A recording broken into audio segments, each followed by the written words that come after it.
Vous êtes éditeur de logiciels et vos développeurs travaillent en permanence à améliorer votre produit? Alors cette vidéo pourrait vous faire économiser plusieurs dizaines de milliers d'euros. Parce qu'une question revient régulièrement chez les éditeurs: est-ce que les travaux réalisés entre deux versions d'un logiciel peuvent être financés par le crédit d'impôt innovation, encore appelé le C2I? Et nous comprenons l'importance de cette question au regard des enjeux. En effet, chaque année, plus de 10 000 TPE et PME bénéficient du crédit d'impôt innovation. Parmi elles, plus de la moitié évoluent dans le secteur du numérique. Et de nombreux éditeurs de logiciels utilisent ce dispositif pour financer une partie des salaires de leurs développeurs. Le sujet paraît relativement simple lorsqu'il s'agit de créer un nouveau logiciel. Mais entre deux versions, les équipes continuent généralement à faire évoluer le produit. Ajout de fonctionnalités, amélioration ergonomique, optimisation technique, c'est ce qu'on pourrait appeler l'amélioration continue ou le versionning. Et c'est précisément là que les choses se compliquent. Certaines entreprises préfèrent ne prendre aucun risque et excluent automatiquement ces travaux de leur déclaration de C2I. D'autres les intègrent,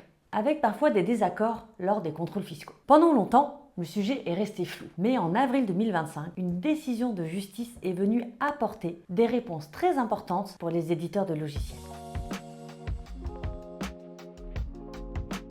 Commençons par rappeler rapidement les règles. Mis en place en 2013, le crédit d'impôt innovation permet aux PME de récupérer 20% des dépenses engagées dans des travaux d'innovation dans la limite de 80 000 euros par an. Pour être éligible, les travaux doivent concerner la conception ou l'amélioration d'un produit matériel ou immatériel comme un logiciel qui doit être destiné à être commercialisé et non utilisé uniquement en interne et qui apporte un élément de nouveauté par rapport à la concurrence. Alors cette nouveauté peut porter sur des fonctionnalités, sur des performances techniques, de l'ergonomie ou encore de l'éco-conception. C'est cette notion de nouveauté qui est souvent au cœur des débats lorsqu'on parle d'amélioration continue.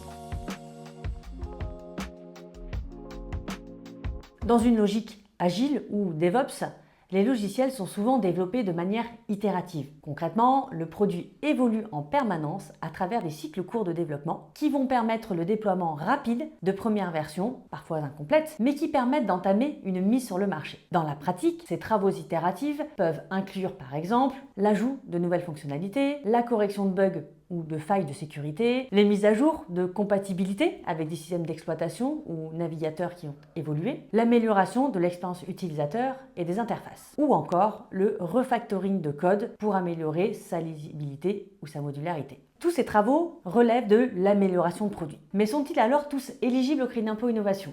Et la réponse est non. Les textes mentionnent que pour être éligibles, les améliorations apportées doivent être sensibles ou significatives. Et c'est justement ce que la jurisprudence Equadex est venue clarifier dans une décision du 10 avril 2025 de la Cour administrative d'appel de Toulouse. Voici les faits. L'entreprise Equadex exerce une activité de conseil en système logiciel et d'édition d'applications métiers. Elle avait développé un progiciel appelé Ulysse, commercialisé en janvier 2013. Une fois le logiciel lancé sur le marché, les équipes ont continué à travailler dessus pendant les années 2013 et 2014. Point important, ces travaux ne correspondaient pas à la sortie officielle d'une nouvelle version commercialisée qui serait nettement identifiée. Il s'agissait plutôt d'améliorations apportées à la version déjà présente sur le marché. Alors pour ces travaux, Equadex avait déclaré et obtenu du crédit d'impôt innovation, mais lors d'un contrôle fiscal, l'administration a considéré que ces travaux n'étaient que de simples mises à jour demandées par différents clients. Résultat, un redressement fiscal. Equadex a alors contesté cette décision devant le tribunal administratif de Nîmes. Première défaite. L'entreprise décide alors de poursuivre la procédure devant la Cour administrative d'appel de Toulouse. Et cette fois-ci, elle obtient gain de cause. La Cour annule le redressement fiscal. Pourquoi ?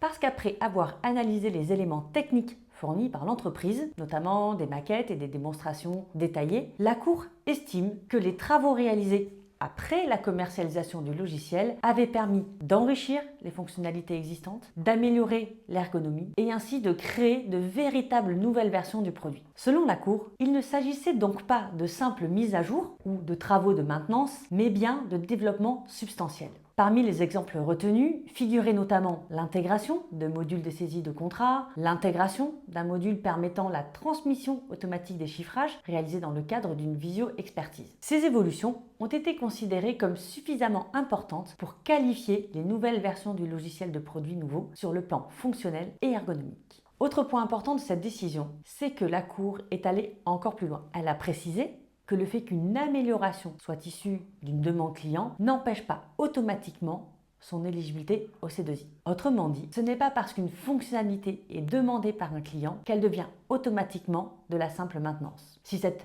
amélioration permet d'apporter une fonctionnalité nouvelle sur le marché et qu'elle permet de se différencier réellement par rapport à la concurrence, elle peut parfaitement être éligible au crédit d'impôt innovation. Et c'est probablement l'enseignement le plus important de cette décision.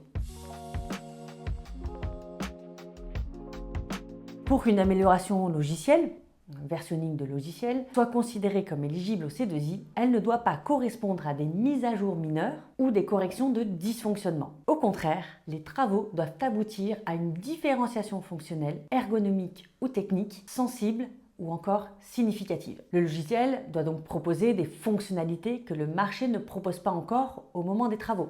Il doit offrir une plus-value technique, fonctionnelle ou ergonomique significative et démontrable par des benchmarks ou des études de marché. Un dernier conseil très important, si vous réalisez ce type de travaux, pensez à conserver des preuves tout au long du projet. Par exemple, des captures d'écran, des maquettes, des wireframes, des documents de conception et surtout des comparatifs concurrentiels datés. Ces éléments seront en fait précieux pour démontrer la nouveauté et la réalité des travaux en cas de contrôle. À titre d'exemple, voici une liste d'améliorations continues qui peuvent vous permettre d'obtenir du crédit d'impôt innovation ou non.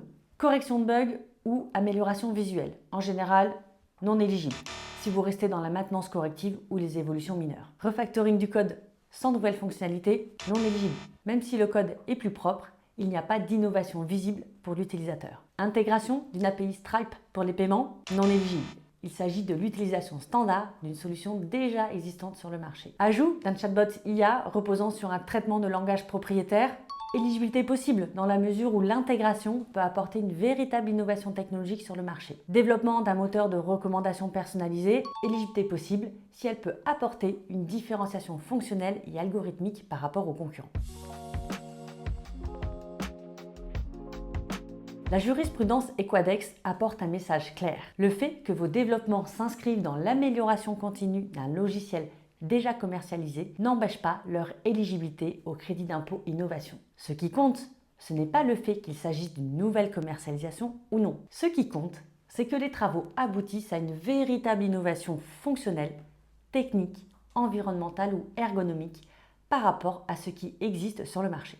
Si vos équipes développent régulièrement de nouvelles fonctionnalités pour un logiciel que vous commercialisez déjà, ou qu'ils améliorent significativement l'expérience utilisateur ou créent de nouvelles capacités techniques, il peut être pertinent d'analyser leur éligibilité au C2I. Je suis Amandine Perroux, experte en fiscalité de l'innovation chez Finali. Et si vous avez un doute sur vos propres travaux, n'hésitez pas à échanger avec nous afin d'évaluer précisément votre situation. À très bientôt pour une prochaine vidéo.